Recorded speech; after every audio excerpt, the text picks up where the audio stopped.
치매보험 드셨어요? 지금은 들면 안 됩니다. 치매보험 드는 순간부터 손해보실 가능성이 많아요. 나의 위험도가 얼마나 되는지 따져본 다음에 드시는 게 좋습니다. 일단은 기억력이 저하되고 일상생활에 방해가 되는 걸 치매라고 하는데요. 중앙치매센터 보도에 따르면 벌써 90만 명에 육박하고 수년 이내에 100만 명을 초과할 거라고 예상이 되고 있습니다. 아주 슈퍼 초고령화 사회로 가고 있는 우리나라이기 때문에 150만 명 이상 수준으로 늘어날 거라고 예상이 되는데, 치매에 걸리면 1년에 병원비만 약 2천만 원 정도가 든다고 알려져 있고요. 만약에 여기에 간병인을 고용하게 된다면 한 3천만 원에서 5천만 원 정도가 추가됩니다. 이렇게 되면 치매 한 명 생기면 온 가족이 쑥대밭이 되는 거죠. 연간 약 5천만 원에서 7천만 원 정도의 추가 지출이 생길 수도 있는 노릇입니다. 자, 이런 문제 때문에 2018년도 후반기부터 치매보험이 엄청나게 팔리기 시작했습니다. 당시에는 혜택도 좋았어요.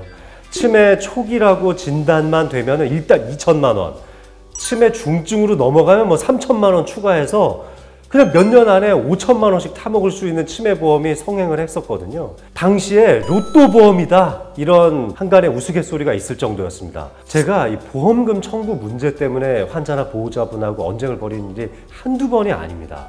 게다가 재산관리 문제 때문에 오시는 분들이 많은데, 우리 아버지가 치매에 걸린 것 같은데 진단 좀 해달라고 합니다. 그게 이제 아버지를 금치산자로 이제 등록을 해버리고 재산을 갈취하려고 하는 이 못된 놈의 새끼들이 그런 일들을 벌이는데, 이런 경우를 악용해서 치매보험금을 또 타려고 하시는 분들도 있거든요. 저는 절대 안 해주죠. 그래서 혜택이 급격하게 축소되기 시작하고 치매 진단에 대한 기준이 엄청나게 올라갔습니다. CDR이라는 점수를 이용해서 치매 진단을 내리게 되는데, 힌트 살짝 줬는데 좀 기억이 났다, 그럼 0.5점밖에 안 돼요. 그러면 경도인지 장애밖에 안 되기 때문에 치매보험금을 타실 수가 없거든요. 4, 5점 정도 되면은 대소변도 못 가리는 상태니까 거동도 어려운 수준이라고 볼 수가 있어요. 사실 그 정도 되면 너무 중증이라고 이미 금방 봐도 알 수 있죠. 보험회사 직원들도 와서 딴지 못 걸 겁니다. 그리고 치매보험은 대개는 갱신형으로 돼 있기 때문에 매년 보험료가 상승할 겁니다. 자, 지금 제가 보험에 가입해 보니까 45,150원이 나옵니다. 만약 저보다 10살이 많으신 분이 가입을 한다고 치면은 59,450원이고요.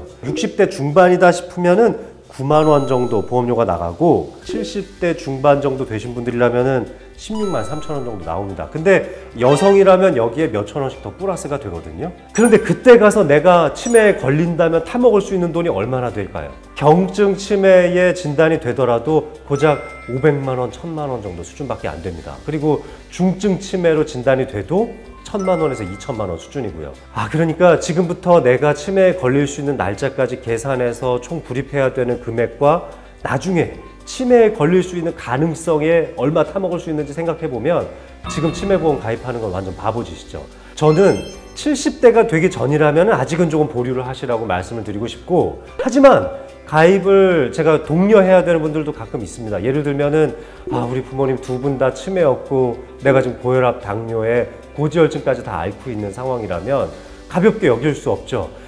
정말 궁금하고 걱정이 된다면 저 같은 치매 전문 의사와 꼭 상의를 하시기를 추천드리고 싶습니다. 내가 치매에 걸릴 수 있는 가능성을 어느 정도 예측해 드릴 수가 있습니다. 지금은 이렇게 따져봤는데 내가 정말로 치매에 걸릴 가능성이 높다는 판단이 든다면, 그러면 살짝 들어놓는 게 좋죠. 정말 내가 치매 걸릴 것 같다 싶으니까 치매보험 들려고 하시는 분들도 있을 텐데, 치매보험에 가입하기 전에 1년 이내에 치매의 전 단계라고 할 수 있는 경도인지 장애 정도도 진단을 받은 이력이 있으면 안 됩니다. 5년 이내에 치매와 직접적인 관련이 있는 상병 코드가 들어간 진단을 받으시면 안 돼요. 예를 들자면 당연히 알츠하이머 치매라든지 혈관성 치매라든지 파킨슨병 같은 뇌 퇴행적 질환을 진단받으면 무조건 안 되는 거예요. 5년 동안 혈관성 질환, 그러니까 심근경색이나 뇌졸중 같은 진단 코드가 있어서도 안 되겠습니다. 그리고 한 가지 중요한 게 있는데, 교통사고요. 전체 치매 환자의 약 75%가 알츠하이머고 혈관성 치매가 한 20% 정도 됩니다. 근데 나머지 5% 중에 대부분이 외상성 치매예요. 어디 자꾸 부딪혀서 생긴다고요.